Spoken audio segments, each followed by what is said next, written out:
I've wanted to get Austin on here for a long time. One of the nicest dudes you're going to meet. And I've just enjoyed really getting to know you some over the past couple of years. So likewise. Yeah, man, like tell us a little bit. I do like your system. It's great. And I'm glad that you're going to get to talk about it a little bit. I know people using it too who have highly recommended it. I should have asked them if they care if I bring it up. Maybe I'll text him while you're talking. Just make sure he doesn't care. But yeah, I do know a few people that are using it. And they've had nothing but good things to say. Obviously, it's you kind of, I think they even started when it was like beta stage, but I'll let you kind of tell where it's at and all that. So cool. But yeah, Austin Mitchell, I'm glad you're here, dude. Thank you for coming finally. He's a freaking busy dude trying to lock this guy down. Yeah, no, I feel like, hey, this is the right timing. Yeah. At the end of the day, That's this right. is That's was right. meant to happen. And so, yeah, I really appreciate, the opportunity to be here, guys. Big fans of what y'all do. And, it's really cool coming to your office. I've never been here before. So I try to come hang out here all the time. It's nothing special, just an old little building, but it's ours. You know what? I felt special coming in. Seeing the different things that I've only seen on camera. Now I'm seeing them in person. It's really cool. And then seeing Chuck out there. I mean, he's just one of my favorite people in the space. He actually comes in 9 to 5. He's here every day. That is amazing. He is. He's here every day? Yeah. Oh, wow. Super cool. Yeah, Chuck's a good dude, man. He's a solid guy. I like him. All right. But So yeah. to tell you a little about Synota, Synota, I'll tell you a little bit about myself and my co-founders first, because co-founded Synota with my older sister, Lisa, and a longtime friend, Alan. And so the three of us have all worked in energy our entire careers, in different parts of the business. But, you think about front office, back office operations across the value chain, like you mash up our careers and we've kind of touched almost every part of it. And, it was really interesting. So in mid 2021, just really started kind of dive more into Bitcoin mining. I had, since 2018, been buying, I'm a skin in the game kind of person. So I've been buying it, learning about it a little bit on the way, but I wasn't sort of all in, and I really didn't know that much about Bitcoin mining. But it was right at that early 2021 time with the China ban.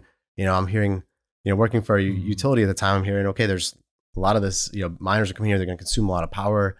We're getting phone calls. It's just kind of a buzz. And so I started to do some research into it.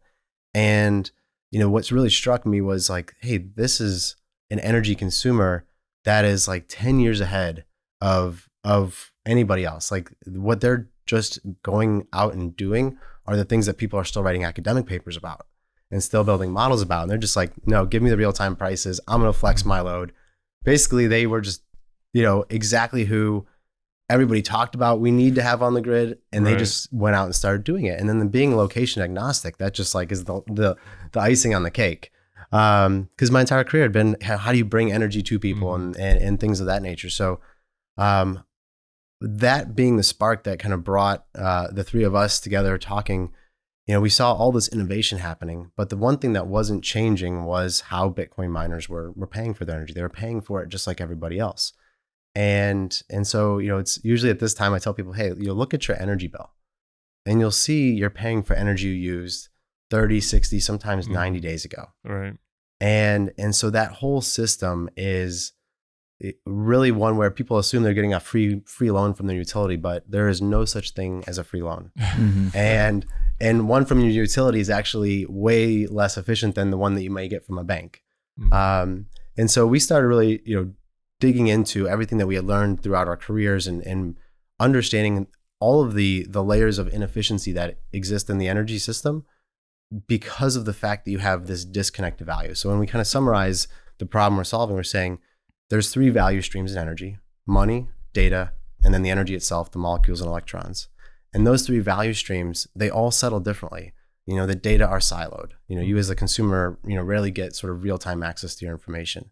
The money, we already talked about that occurs, after you've consumed the energy. So how are we going to, really drive innovation in the energy system? How are we going to get to a place where, real-time prices are everywhere, where markets are more decentralized? And the only way you can get there is when you pull all 3 of those value streams together. And so, we were blessed to link up with some engineers at our, so Max and Colin at our Bitcoin meetup in Columbus.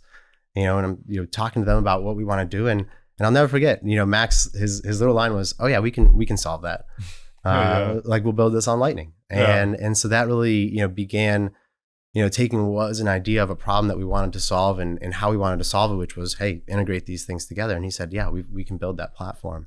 And so that began, late, really kind of December, January was when, I think the first, lines of code were written. And then this past June, we launched our product commercially, and really focusing on, providing a daily settlement of energy contracts.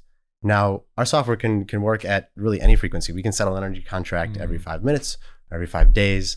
But when you think about sort of where the industry is at today, how can we solve that problem in the most useful way to both the energy producer as well as the energy consumer?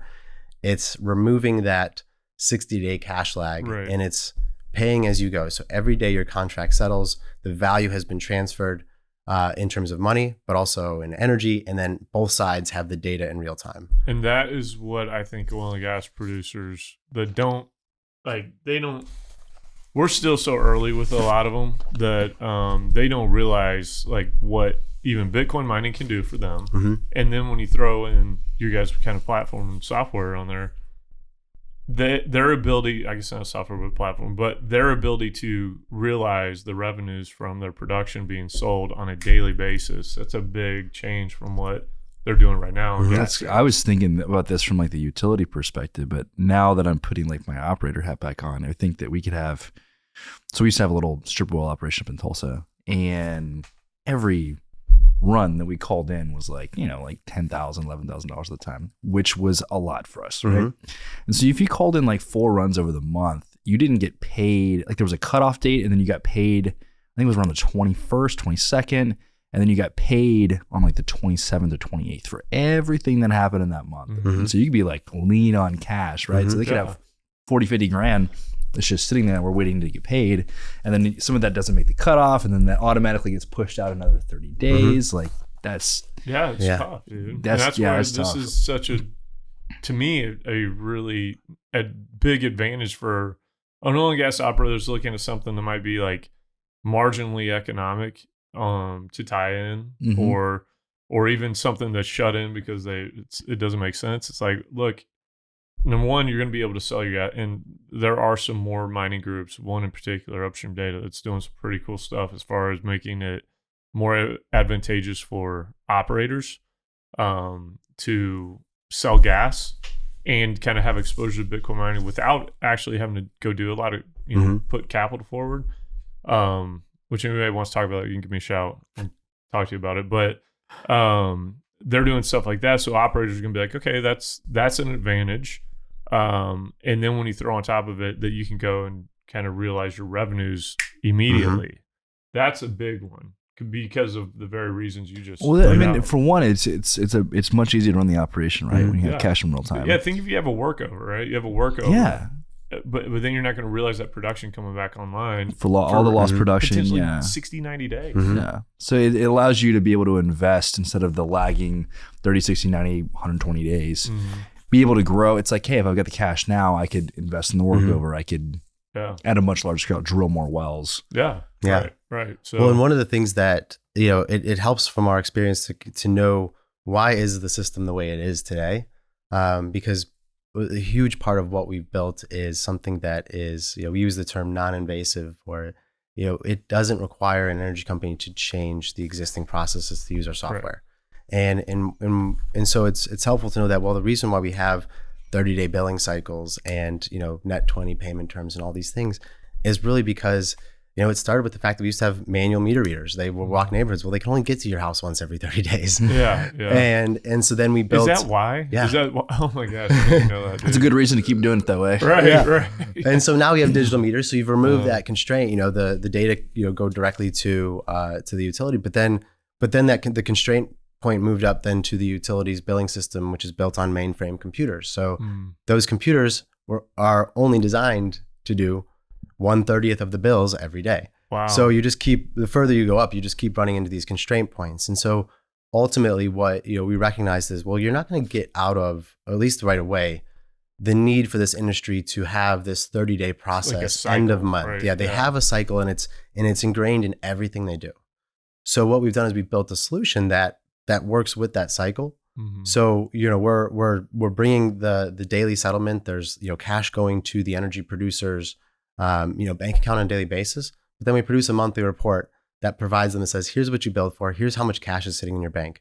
So when you run that bill, you just apply the cash to that invoice. And, if there's any reconciliation amount, you can still send that invoice, or you could send that invoice for $0. Right. But the point is, it's to just work with the system as it is, and do all of what has been, really our biggest investment as a company is a lot of the accounting and back end reporting that is exactly what the energy industry needs to keep functioning the way they are. They don't change, so we got to work with it. They don't change. You're right. I mean, the oil and gas companies are notorious too for kind of doing the same thing they've done every day for the past freaking 100 years. But they're good at pumping oil. Right. Yeah, they're good at pumping oil, man. There's no need to change. But have you thought about taking this to, and I know we had talked about this previously briefly, but taking this to, even if it's not being used for Bitcoin, but from like an operator standpoint, because I can see it pretty beneficial for jibbing your non-op working interest owners too, and kind of settling things with them on a daily basis. Is there a way to do that with kind of a cash system, but utilizing Synota? Yeah, that's exactly right. So the first thing that is available today is automated profit sharing. So this is for Bitcoin miners, but also for if you have multiple parties, who have an interest in the production. So if let's say there's a JV of a solar farm or of an oil well, you can have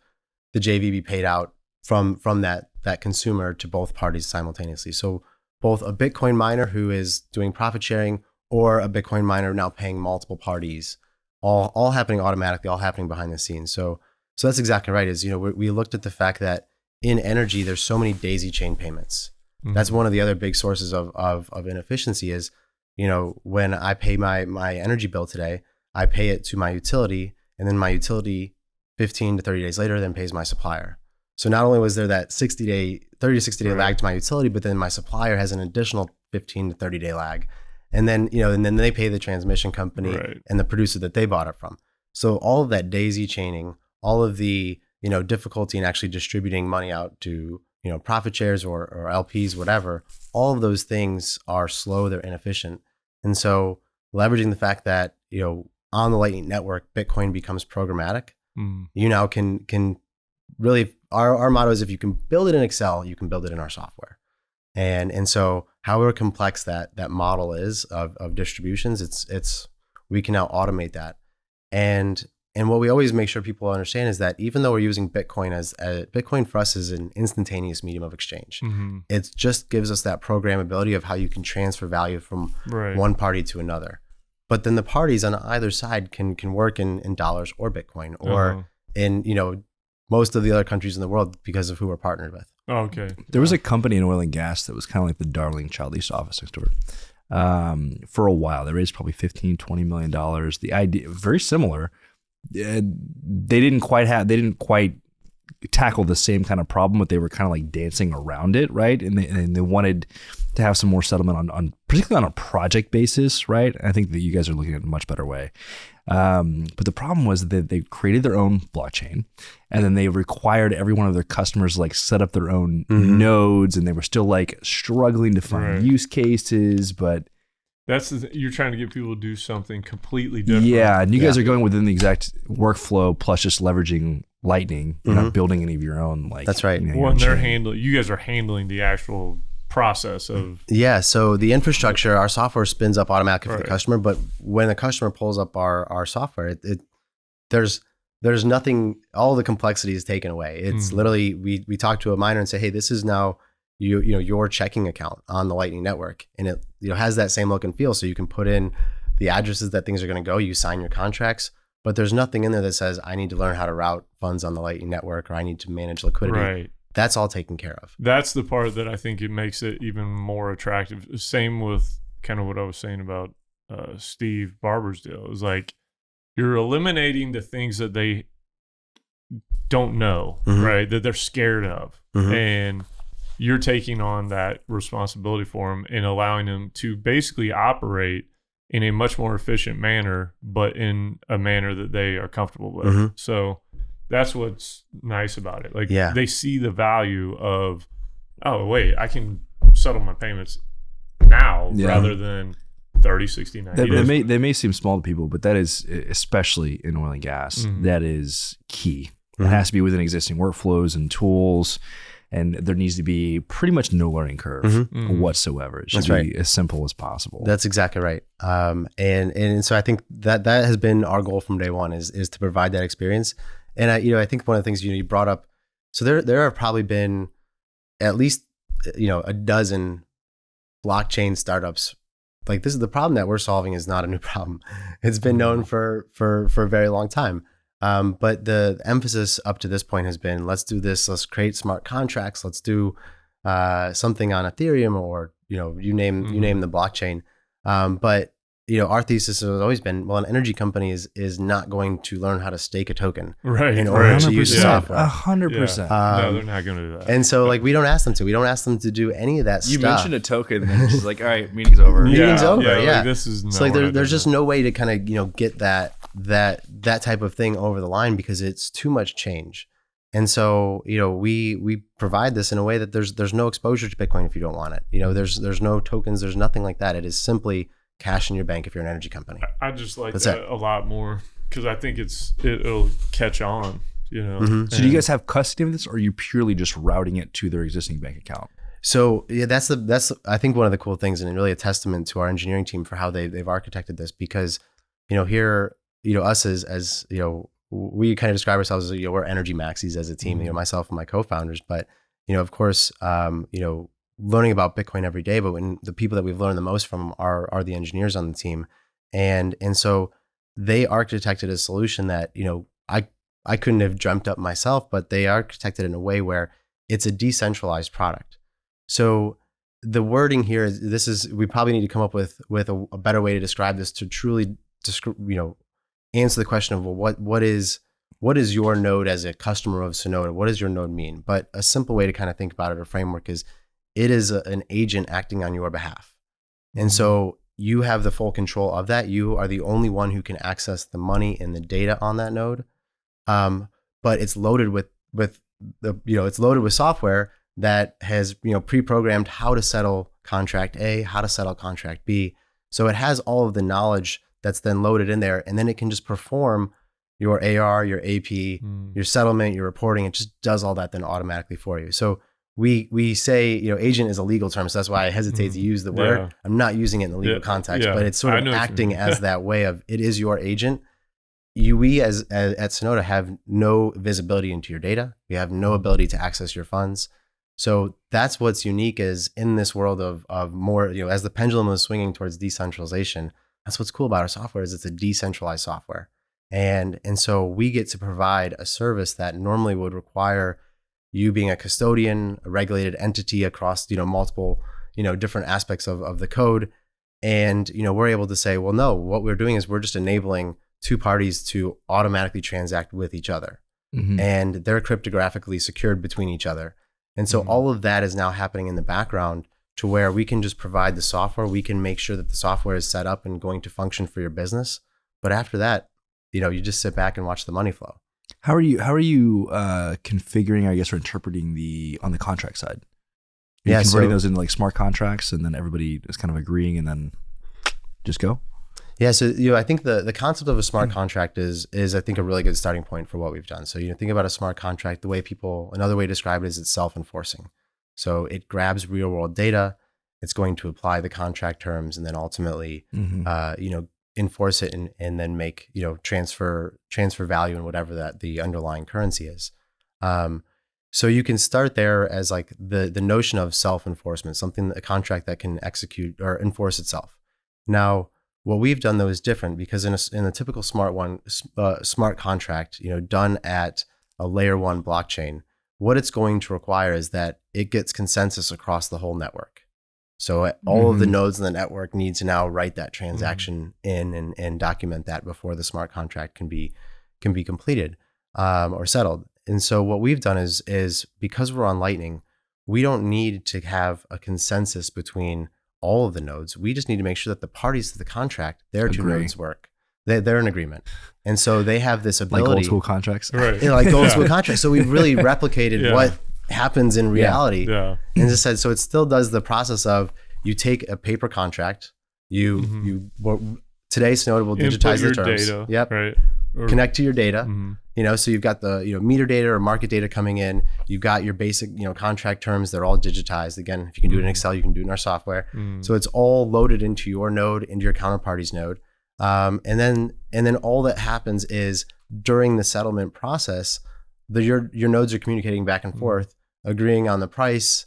And then once there's agreement, then the payment automatically happens. So we talk about this as being really collaborative enforcement, not consensus enforcement. Right. Which is part of why I think companies are going to be much more, they understand that more. It's easier to explain. I know a lot of people, I don't understand exactly what a smart contract is. You just explained it much better than I've had any type of understanding about, but it's confusing. Like if I go in there, I'm trying to sell somebody something, it's like, it's hard enough to have two parties agree. Imagine if you have 6 parties agree, Mm-hmm. particularly like when the company was mentioning on these big projects where you have like all of these various contractors.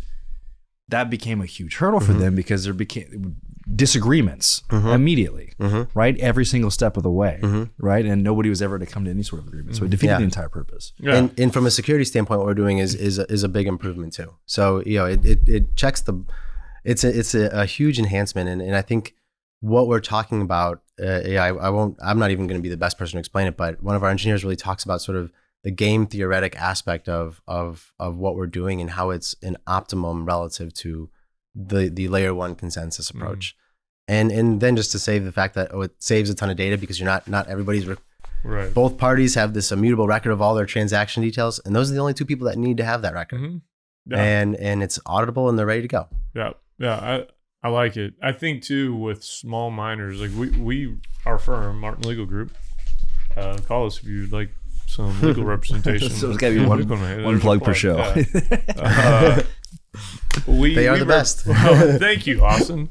We represent a bunch of kind of smaller miners. We have some big ones too, but a lot of our clients are kind of the smaller, mid-sized groups that this to me is a really efficient tool when you're trying to kind of maintain a lower head count and you're still building your company. It works great obviously for large companies too, but it's almost imperative to me is like this removes a lot of your issues that you have with trying to handle like AR and making sure you're getting payments to operators on time and whatnot. It's like this is just removes a lot of the headache that I think they deal with. Well, I know they deal with because I did it for a while.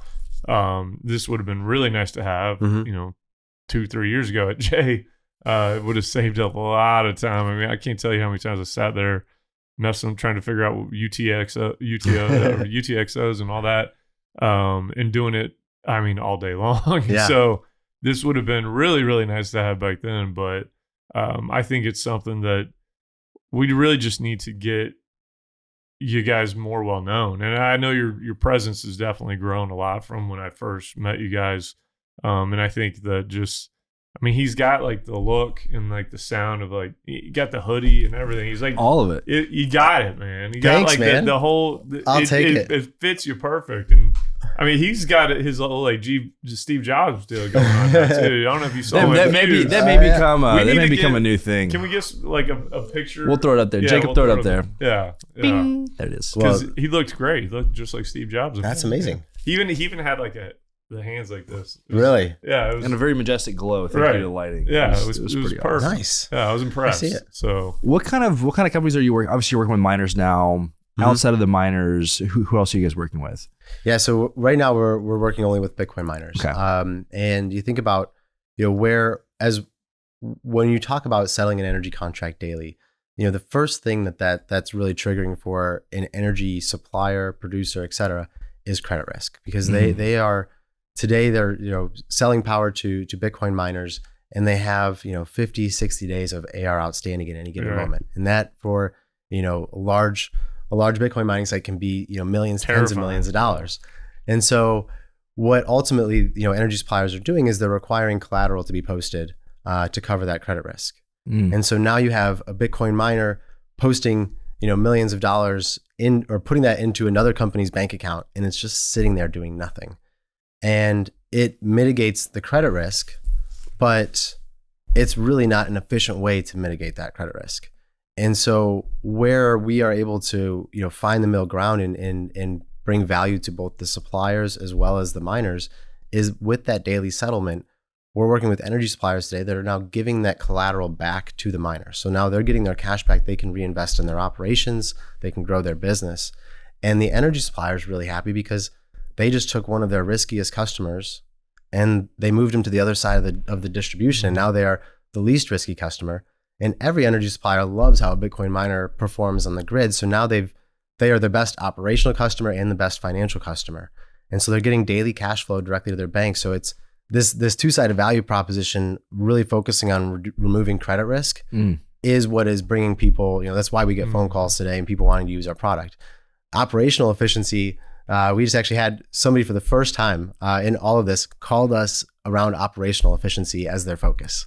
Really? And that was really fun. At the end of the conversation, I told them, I said, this is the first time that like the headlining thing wasn't getting my collateral back. Because that's one of the key things. And we focus on the efficiency side because you talked about, ARAP.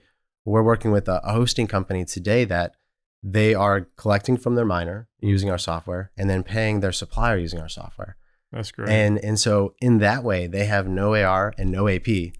And so they get to now focus on building their business, focusing on the core part of their business without having to, we've got to build a billing process. We've got to, do all that stuff. In the ass, man, honestly. Like no offense to the accountants out there, right? They're very important at every company I've ever been at.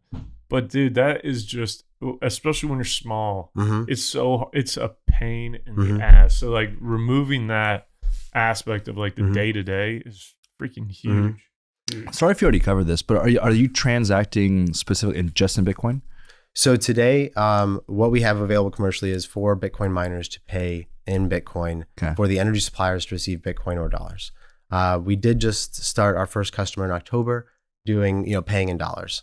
And so we're really excited, to bring that into the fold, giving more payment flexibility. Ultimately, the goal is that you as an energy consumer or as the supplier, you're going to be able to kind of look at your treasury, on a daily basis. We want it to ultimately be a tool that works well with your treasury as a company. And so if your decision is during the next bull run, hey, we're going to, as a supplier, take 5% of our revenue in Bitcoin, great, our software can enable that. Or if you as the miner want to pay in dollars one week and then pay in Bitcoin the next, those are the things that we want to be enabling as currency flexibility to really maximize your buying power of energy. Yeah. Now, I want to go back to your question about, so we focus on Bitcoin miners, but why, doing the dollar piece is important is because, well, a lot of big energy consumers don't have especially Bitcoin. if they're public, they won't even touch it. Yeah, they won't touch it. They're just like, and so like, I want to make a lot of introductions for you. And so I'm trying to think of like my Rolodex and I'm like public. I'm okay, well, do you transact in USD or That's can right. you? Right. So yeah, well, that is what we're working on now. We've got our beta customer up and running and I would say, I learn not to give timelines in software development, but it's progressing really well in terms of, it's up and working. Now, when do we actually sort of offer that commercially and how do we, enable, flexibility on a day-to-day or week-by-week basis? Those will be the next questions we'll answer. But the key thing is that, Bitcoin mining being, given who they're interacting with, from an energy supply standpoint, they have this credit risk. They are the first customers we're going after. But every energy supplier we talk to says, there's other people at the bad end of that credit risk distribution from our eyes. And, they would be great ones to go to next. So we need the dollar solution to serve those customers. But then I also just think more broadly around large flexible loads, intermittent generation, all of those batteries, et cetera, those types of resources on the grid, they are all acting in a much more dynamic way than what we have traditionally had to build our systems to support. And so it's been my experience that the most complex contracts for the largest customers, whether at the utility I worked at or the retail shop I worked at, those were all high touch, very manual settlements. And so we're thinking about, as more and more customers start to fall into that complex category, we have a solution that's extremely flexible to where now you can digitize all those contracts and settle them. And so now you can actually be bringing, do what we're doing, talking from a value perspective. But one of the cool things is because we're on the Lightning Network and how we've configured our software, today it's consumers pay suppliers, but we know that we're in a world where now the suppliers sometimes have to pay the consumer for grid services and things like that. Well, we enable that as well. So now it's two-way value flow. And so that's where what we see as kind of that immediate next jump is really just into that whole emerging dynamic space within the energy system. And so that's where we go from, Bitcoin mining, which is a big industry, to then high credit risks, to now all the dynamic complex contracts where you have, bi-directional value flow. There's so many use cases. I'm just running through a million in my head. Let's talk about one that I'm not super familiar with, but it comes to mind. I'm sure you guys have thought about it. What about on the commodity trading side? Mm-hmm. Yeah. I mean, I've been, so we talk, when we kind of get to that level, we talk about sort of the energy economy. And so you have commodities, physical commodities. So, oil, gas, hydrogen, electricity, but then you have all the derivatives. Then you have energy investing. So, the capital side, and then you have the climate side. So all of those things fall into the same, they can all be, the framework I'm talking about can be applied to all of them. There's nuance to each, but it's the exact same way because, I've worked in a trading shop where, margining on hedges, is something where, you're either writing checks one week or cashing them the next. Mm-hmm. And so there's a ton of credit risk, caught up in those transactions where if you can just be settling on a continuous basis, well, now you've freed up capital for your business. And you're not having these big lumpy, checks coming in and out based on what's happening in the market. So you'll have more of a real-time view of your position, both, in position in terms of how you see it in your dashboard, but also your position in terms of your cash. And so I think that's one of the interesting things when it comes to the investing side. What gets us most excited about is thinking about emerging markets. There's the economic value of investing into an energy project in an emerging market is orders of magnitude. A kilowatt hour is orders of magnitude worth more in an emerging market than it is here in the United States. I mean, we leave our lights on like it's nothing, right? Right. It drives me nuts. My kids do it all the time. Well, like my dad. When it doesn't mean put a anything. quarter in a jar. Yeah. And so when you think about why is there not more capital flowing from developed countries to emerging markets to support, in a private way? You can look in these places and it's mainly, public capital, utility capital, NGO capital that's funding a lot of the projects that are happening there. It just doesn't make sense why private capital isn't going there until you actually kind of peel back. Okay, what are the reasons why? And one of the top 3 reasons when you talk to anybody is the repatriation of funds. So if I do make an investment in an emerging market, okay, it's got to run through a third party who's going to have to do an international wire, so it's all extremely inefficient. With the Lightning Network, now you can have where if somebody's connected to your mini grid in Africa and they're consuming electricity, you can be being paid wherever you are in the world instantly. That's true. And so you're taking that currency risk, that friction completely out of fund repatriation.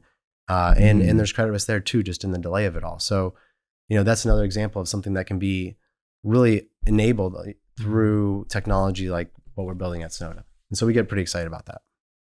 Have y'all raised money? I was literally going to ask, are you guys raising money right now? So we raised the first round of financing. So that's like a never ending job. But. Yeah. It's interesting. So, I mean, I've spent my entire career and not as an entrepreneur. So this is a new life for me and something that I never been having more fun than I am now. I really enjoy all the aspects of it. So yeah, I mean, I think there's an element to my role in what it is that I need to be doing, which is always kind of thinking about, how we're capitalizing the company, how are we planning for revenue, for expenses, et cetera. So yeah, I'm more every day, more and more understanding and appreciating, but also just acting on what does that mean for me. So yeah, to your point of always raising money, more and more I'm realizing that that's the mode of that's always got to be part of my job. And so we raised our first round of financing back in September of 2022. And yeah, so with where we're at today, growing as we are, we're definitely trying to figure out what are the resources we need to really meet the demand from the market.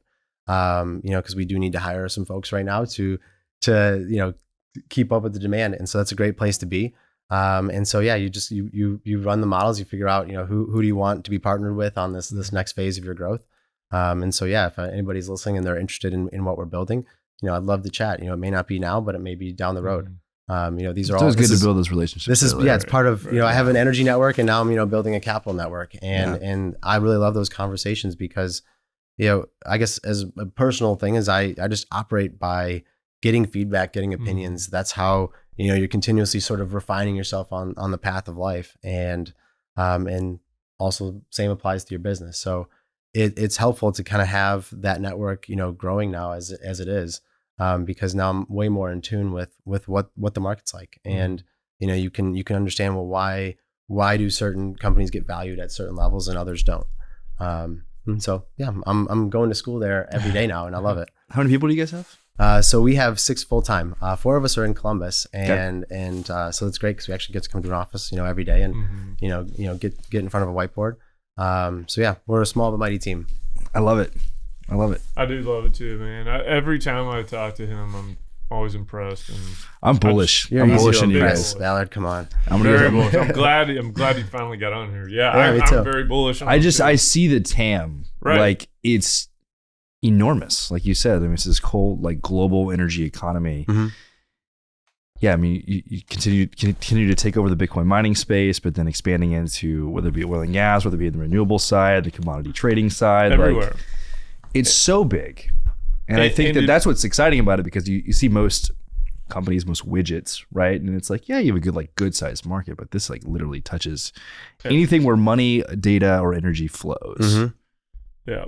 Which is like I think I don't know, $100 trillion market or whatever it may be. And it removes the obstacles that's keeping a lot of them on the sideline. Mm-hmm. So, which is basically an understanding of it. It's a universal problem. Right. You can step into this. You can use this to step into another industry that's opportunity heavy for them, and do so without having to kind of change everything they've done or learn an entire new kind of ecosystem that they're not used to. So that's right. What's the business model for you guys? Is it subscription, transaction? Yeah, so we charge a transaction fee, and basically that's kind of the industry standard. It's a convenience fee. I mean, it's that's time value it. of money, and you guys should be rewarded for that. Yeah, and so I won't put it on put it on the podcast, but what I'll say is that you look at sort of the incumbents in the space. So I can tell you that when I pay my utility bill today, Fiserv is my payment processor, and Fiserv charges 2.5% to my utility for the privilege. Yeah, Stripe's about 2.5% too, because we use that as our payment processor for. There you go. Yeah. So yeah, well, we beat them. Yeah, and so and we make nobody's it going to complain. Yeah, no, and that's the thing, and I think just kind of stepping into this whole new world, we're also a company that doesn't have any AR, because we collect our fee, as the funds are being moved on the Lightning Network. So you're utilizing it for yourself. Yeah, I mean we're I can't think of the expression now, but sort of we're eating what we cooked. What's the expression? That's not it. I don't know, but I know what you mean. So we're in the same space, and it makes our lives simpler, and so we're able to conceptualize a scaling company that doesn't need to think about all this back office infrastructure that we need to build, because we don't. Which is such a distraction from actually like focusing on building the company. Mm-hmm. Oh yeah, totally. Chasing AR. I mean, the number of people we talk to that are chasing AR around, and just hanging out there, and they're putting people on payment plans. Just like, oh, that sucks. Like, I will never do that as a company. Yeah. Dude, how long before like QuickBooks, like Intuit or Visa or Master, there's somebody comes knocking and it's just like, we want to gobble you up? Oh man, like you're seeing. I think the space is of course, if you're in payments and you're not paying attention to the Lightning Network, you're behind. Yeah. And so what's I think good is that most of we've gotten to have conversations with folks that operate their own closed networks and are in payments, and there's varying degrees of awareness to some of the biggest ones really interested in this. So I would say it's not long before you see people start to make moves in the space. I can tell you that as a company, we are very excited about what we bring to the table from a team, and so we're just pumped about growing as fast as we can and doing as and bringing as much efficiency and capital, unlocking as much capital in the space as we can in the shortest amount of time, because we believe in an abundant energy future. And so how do you bring that forward? Well, it's exactly what we're doing with our software. It's driving more innovation in the space, bringing more capital in, and so we're here for the ride, and that's what gets us all excited. I mean, so we have this purpose of create an abundant energy future, and that's what we show up and work on every day. You guys are gonna crush it. I already know it. They are, dude. They are. Thank you. Well, we are crushing it, but we're gonna just crush it a little bit. I'm talking like you will though. It's going to happen. It's a testament to the team. I mean, I get to come here and do these kinds of things. I just would just highlight, like, I've never, in my having worked in corporate, I think this is what I would tell anybody that says, like, hey, what is that like, working in a startup? And I'm sure you guys have gotten to experience this in your careers as well. Is like, there's you don't get to always pick your team and who you work with when you're working for a large company. And I've worked with some great people, but there's nothing like working with 5 other people that you trust 100%. It makes every day an order of magnitude better. Yeah. And less stressful and all that other stuff. Totally. And that is something I'm glad you said, because I've noticed that being around you guys a little bit. Just, I haven't been around you guys as a collective group a ton, but I have been a few times, and they do have just a good vibe, because it's not always that way, even in the entrepreneurship world. In fact, a lot of times it's not that way. They really do have like a very cohesive, like, good chemistry, good vibe. That's hard to find. Yeah, it's hard to find, man. It's hard to find, even being in startups and all. It's probably even more hard to find. So I've always been really impressed with him and the whole crew you guys got over there. Thanks. So I appreciate it. I'm a big believer, and I want to see you guys succeed. So I'll sing your praises to everybody. Great, I appreciate it. Yeah, man. Yeah, of course. I'm bullish. Thank you. I've got a lot of things I want to talk about off the mic. Yeah, I know. No, I'm here for it. This is an exciting time. You couldn't ask for better conditions to really kind of, I think, attack this problem. Oh, yeah. This is building time. This is building time. Yeah. Cost of capital is high. We're getting to the end of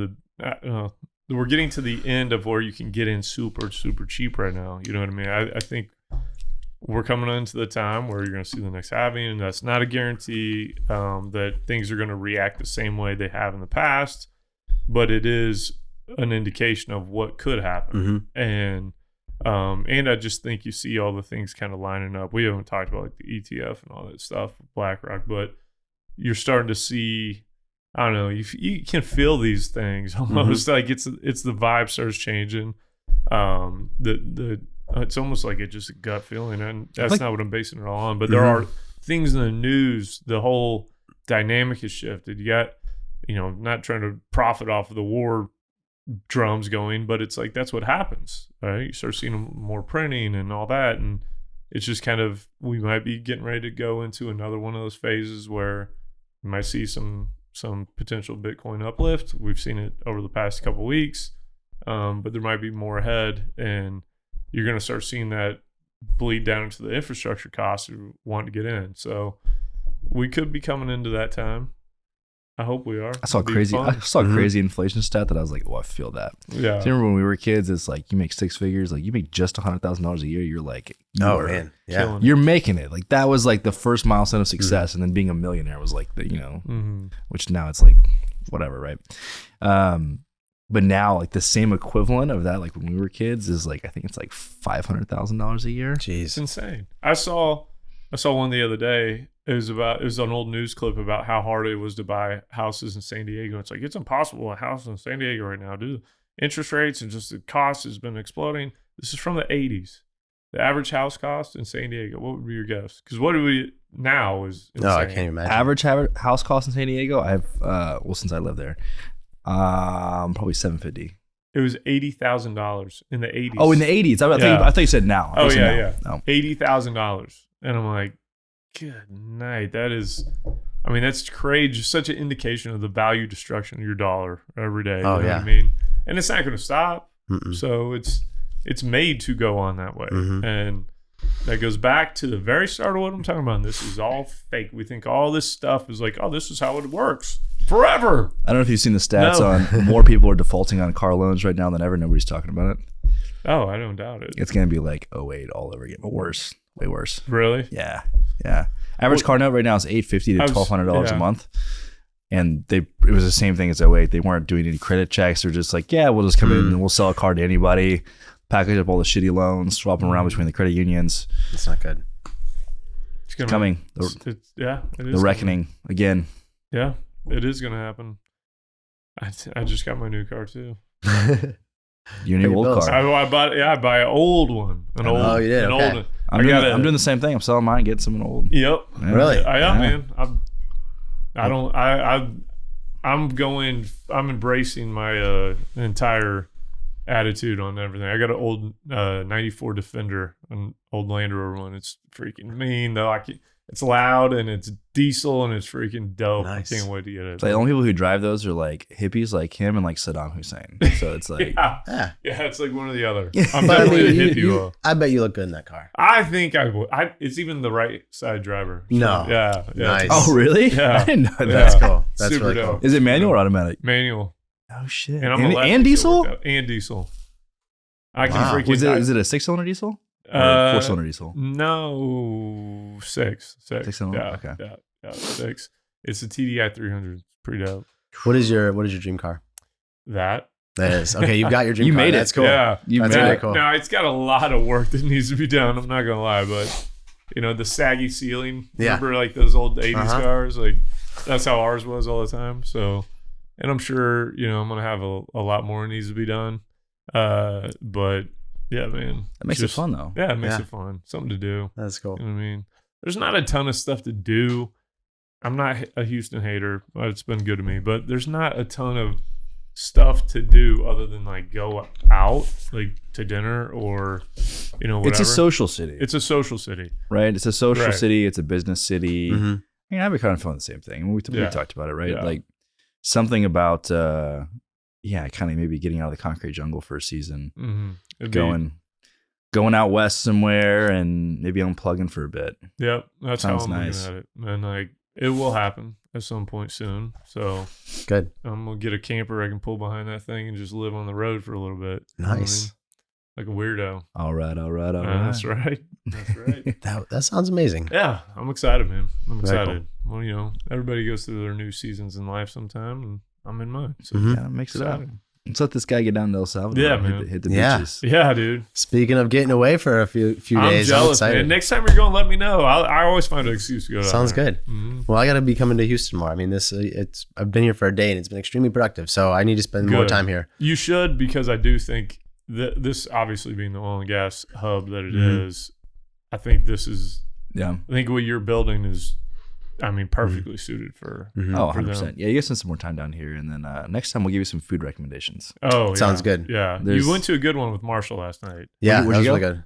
Umami, I think it was okay. called. Okay. Yeah, you gotta get to. It was really good. Well, and he of course had, all the favorites Yeah. ready, and it was just sort of a tour of incredible food. So I liked yeah. it. And the other person I met up with last time I was here was Mario Gutierrez. Oh, and Mario's Oh, the a Mario boy. probably took you Yeah. a lot of good Mario spots took me there. to a great. What is it's a Tex-Mex place that I was gonna say taco place. Is The there's like three of Papitos? them. What is it? There's 3 of them. I think so. There's like 3 of them, and it's like the place you got to go. El Oh, Tiempo? So- there's yeah, like I think there's so. El Tiempo. think there's so. a lot more than 3 of those. Maybe not. Well, I think there's 3 though. Just kind of Okay. Mario lives very much. You got inside El the- Tiempo, you've got Lupe Tortilla, you've got Papacitos. That's my favorite. Really? Personally, yeah. Ah, man, I love Had El Papacitos Tiempo. before. El I My Tiempo love mom was so managed one good. when I was like a kid. So El Tiempo, the filet fajitas are freaking. Oh yeah, you had to super like, dope.